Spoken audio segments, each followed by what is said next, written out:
রাসূল পাকের একজন মহিলা সাহাবী, আল্লাহর নবীর একজন মহিলা সাহাবী রাসূল পাকের দরবারে এসলো, বলে ইয়া রাসূলুল্লাহ, ইয়া হাবিবাল্লাহ, নবী গো, ইয়া রাসূলুল্লাহ, আমার স্বামী আজকে অনেক দিন ধরে জিহাদের ময়দানে গেছে। সুবহানাল্লাহ। ভালো করে খেয়াল করবেন, আমার স্বামী আজকে অনেক দিন ধরে জিহাদের ময়দানে আছে, ঘরের মধ্যে ফিরে নাই। ঘরের মধ্যে যে সমস্ত রিজিকের ব্যবস্থা ছিল সবগুলো ধীরে ধীরে ফুরিয়ে গেছে। ঘরের মধ্যে সন্তানের অসুস্থ, তার মধ্যে আমি একটা স্বপ্নে দেখেছি। রাসূল আমার স্বপ্নটা দেখার পরে আমি আর ঘরের মধ্যে থাকতে পারি না, ছটফট ছটফট করে করে আপনি নবীর কাছে চলে এসে মনের সান্ত্বনা পাওয়ার জন্য। সুবহানাল্লাহ। নবী আমার জিজ্ঞাসা করে, ও আমার মহিলা সাহাবী, বলো বলো তুমি কি স্বপ্ন দেখেছ?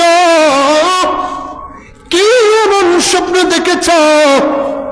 রাসূল পাকের মহিলা সাহাবী বলে, আমি আজকে রাত্রিবেলা স্বপ্নে দেখলাম আমার ঘরের সালের মধ্যে, ঘরের ছাদের মধ্যে একটা বড় আকারের মৌমাছি উড়ে উড়ে চারিদিক দিয়ে ঘুরে ঘুরে ঘুরে একটা বড় আকারের মৌমাছি আমার ঘরের মধ্যে সালের মধ্যে পড়েছে। সুবহানাল্লাহ বলেন না। ঘরের সালের মধ্যে মৌমাছি পড়েছে, আমার স্বামীও জিহাদের মধ্যে আছে, আমি স্বপ্নে দেখলাম। ইয়া রাসূলুল্লাহ, আপনি একটু আমাকে স্বপ্নের তাবিল করে দেন। নবী আমার ঘোষণা করে বলে, ইন্নাল্লাহা মা'আস সাবিরিন, নিশ্চয় নিশ্চয় আল্লাহ ধৈর্যশীলদের সাথে আছে। সুবহানাল্লাহ। রাসূল বলেছেন, তোমার স্বামী যুদ্ধের মধ্যে শহীদ হয়ে গেছে, তোমার স্বামী আর দুনিয়ার মধ্যে নাই। তোমার স্বামী জিহাদের মধ্যে শহীদ হয়ে গিয়েছে। নবী আমার এই কথা বলতে দেরি, মহিলাটা আওয়াজের নয়নে কান্না করে বলে, ইয়া রাসূলুল্লাহ, ইয়া হাবিবাল্লাহ, আমার ঘরের মধ্যে একমাত্র উপার্জন আমার স্বামী, আমার স্বামী ছাড়া আর কেউ নাই আমাদেরকে খাবার দিবে। ছোট ছোট বাচ্চারা এখনো ঘরের মধ্যে আছে, তারা তার বাবার অপেক্ষায় আছে। আপনি নবীর দাওয়াতে গিয়েছে, আপনি নবীর সাথে জিহাদের মধ্যে ঝাঁপিয়ে পড়েছে। ইয়া রাসূলুল্লাহ, যে কোনো একটা কারণে আপনি আমার স্বামীকে দূরে রেখে এসেছেন। রাসূল সব কিছু দেখে রয়েছেন। নবী বলে, তোমার স্বামী শহীদ হয়ে গিয়েছে। রাসূল পাক বলেন, তুমি ঘরের মধ্যে চলে যাও, ঘরের মধ্যে গিয়ে ধৈর্য ধারণ করো, আল্লাহ তোমাকে ধৈর্যশীলতার পুরস্কার দান করবে। আর একটু আওয়াজে বলুন। কান্না করতে করতে চুল এলোমেলো হয়ে গেছে, পুরো শরীর থেকে ঘাম বের হচ্ছে, কান্না করে করে অজস্র নয়নে হেঁটে হেঁটে যাচ্ছে। রাস্তার মধ্যে হযরতে আবু বকর সিদ্দিকের সাথে দিদার হয়ে গেছে। এই ঘটনাটা মুজাহিদি মাজালিসের মধ্যে নকল করেছে। আজকে কিতাব দেখার সময় আমি এই ঘটনাটা চোখের মধ্যে পড়েছে। হযরত আবু বকর সিদ্দিক জিজ্ঞেস করে, ও আমার বেটি, ও আমার মেয়ে, বলো কি হয়েছে, তুমি এত জোরে জোরে কান্না কেন করছো?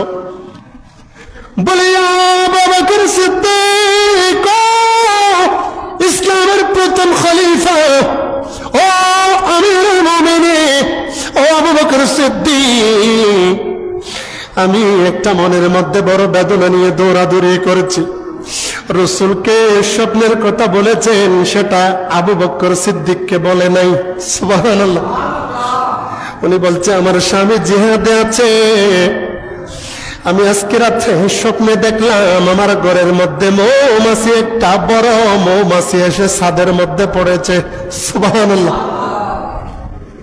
আবু বকর সিদ্দিক ডাক দিয়ে বলে, ও আমার মেয়ে, তোমার কোনো চিন্তার কারণ নাই, তোমার কোনো টেনশন নেই, পেরেশানি নেই, এটা তো ভালো স্বপ্ন। সুবহানাল্লাহ। রাসূল বলেছেন শহীদ হয়ে গেছে, আর আবু বকর সিদ্দিক বলছেন ভালো স্বপ্ন, চিন্তার দরকার নেই। সুবহানাল্লাহ বলবেন না? বলে, ও আমার কন্যা, তোমাকে টেনশন করতে হবে না। উনি খুশি হয়ে গেছেন মনে মনে। বলে, বলেন তো একটু আমার স্বপ্নের তাবিরটা কি হবে? বলে, তোমার স্বামী আগামী কালকের মধ্যে তোমার ঘরের মধ্যে ফিরে আসবে। সুবহানাল্লাহ। তোমার স্বামী আগামী কালকের মধ্যে রাতের মধ্যে তোমার ঘরে ফিরে আসবে, এটার পূর্বাভাস তুমি স্বপ্নের মধ্যে দেখেছ। সুবহানাল্লাহ।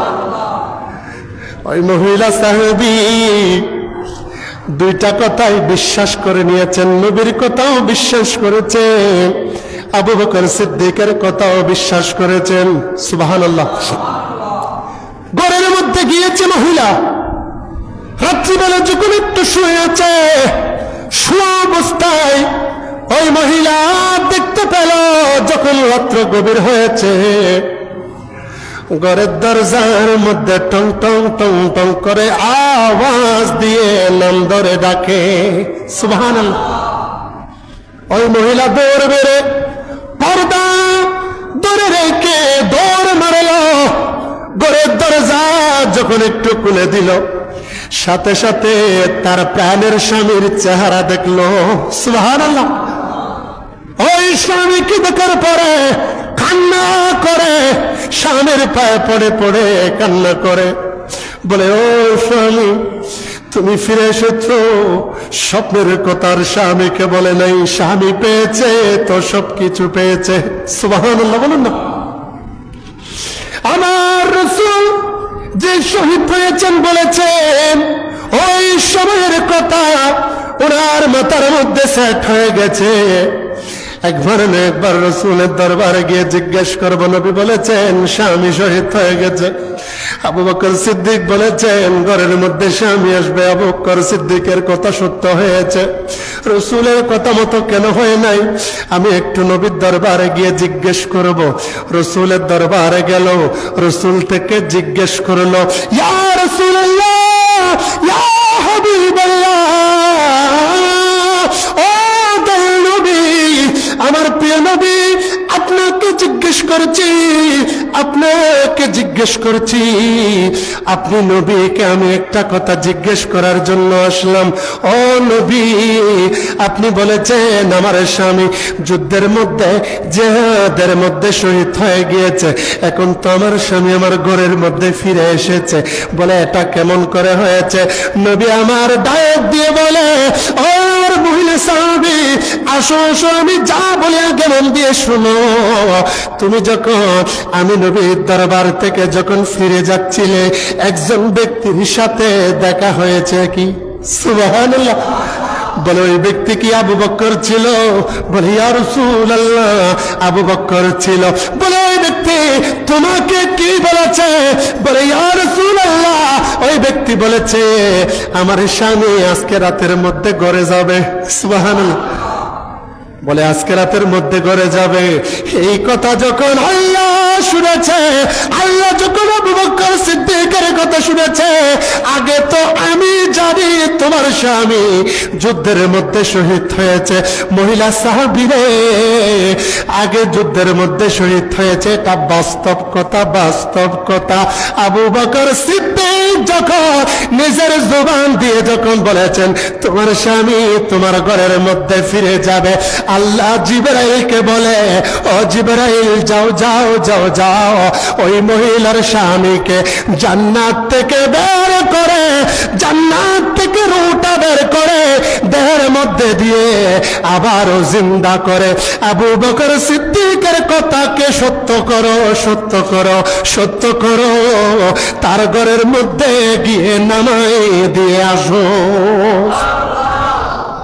আবু বকর সিদ্দিক কেমন সত্যবাদী, যিনি একবার বলেছেন শহীদ হওয়া ব্যক্তি আবার নতুন করে জীবন দান ফিরে পেয়েছেন। সুবহানাল্লাহ। কারণ যদি উনি জীবিত হয়ে না যায়, ঘরের মধ্যে যদি রাত্রে ফিরে না আসতো, আবু বকর সিদ্দিকের সাদাকাতের মধ্যে মানুষ আঙ্গুল তুলতে পারত। আমার রাসূল বলেছেন, আমার আবু বকর তো কোনো কিছুর ব্যাপারে বলেছেন তো বলেছেন, আল্লাহ মুহূর্তের মধ্যে কবুল করে নিয়েছেন। আরেকটু আওয়াজে বলুন। সেই সিদ্দিক আকবরের ঈমান হলো আল্লাহর রাসূল সাল্লাল্লাহু আলাইহি ওয়াসাল্লাম বেলাদত করেছেন, মিলাদুন নবীর মাহফিল করেন সিদ্দিক আকবর। উনি বলেছেন মান আনফাকা দিরহামান ইলা মাউলুদিন নবী সাল্লাল্লাহু আলাইহি ওয়াসাল্লাম, একজন মানুষ যদি মিলাদুন নবীর জন্য একটা দিরহাম পরিমাণ খরচ করে, কানা রফিকুম মাই ফিল জান্নাহ, ওই মানুষ মিলাদুন নবী করনেওয়ালা মানুষ আমি আবু বকর সিদ্দিকের সাথে জান্নাতের মধ্যে দাখিল হয়ে যাবে। আমাদের মিলাদুন নবী আগামী 4 তারিখ, সেপ্টেম্বরের আগামী 4 তারিখ